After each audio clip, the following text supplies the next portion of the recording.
There are twin stories at the moment in Russia, and it takes a few minutes to unpack these. The rise of Ukraine's flamingo missile and the implosion of the Kremlin from within. They are linked, I think. The flamingo matters because it changes the psychological and material equation between Russia and Ukraine.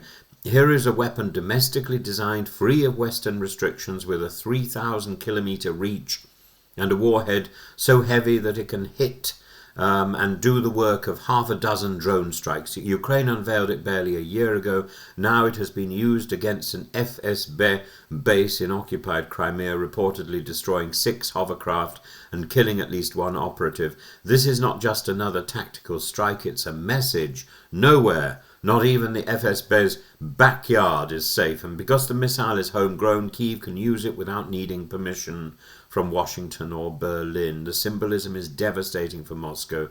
Its vast security machine cannot defend its own security service. Now, set that against what's happening inside the Kremlin.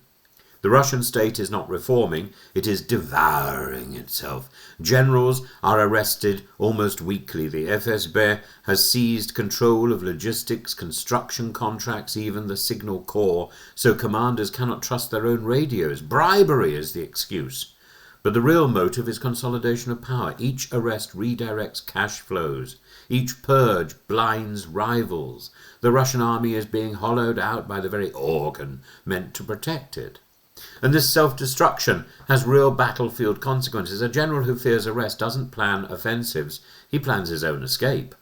A logistics officer worried about compromat is not moving ammunition, he's hiding evidence. Soldiers, meanwhile, watch Ukrainian drones and flamingos cut through refineries, depots and helicopters, while their own high command squabbles over kickbacks. Fear becomes paralysis.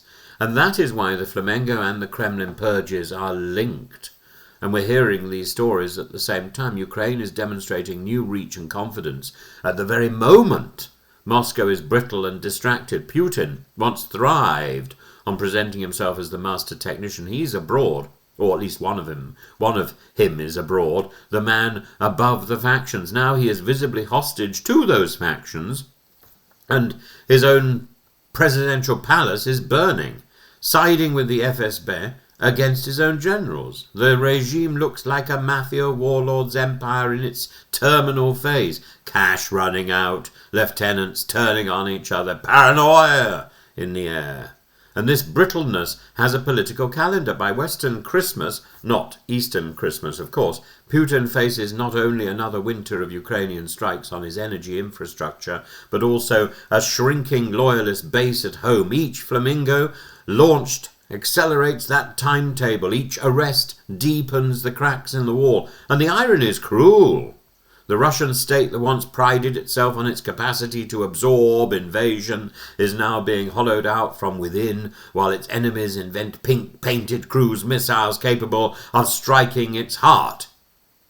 When future historians describe this war, they may say that Russia was not defeated in Donetsk or Kharkiv, but in Moscow, undone by its own fear, trickery and cannibalism. And so Putin may swagger, but the ice under him in the Smeg fridge or on the lake is thinning fast. If he lasts till Christmas, it will be by luck, not strength.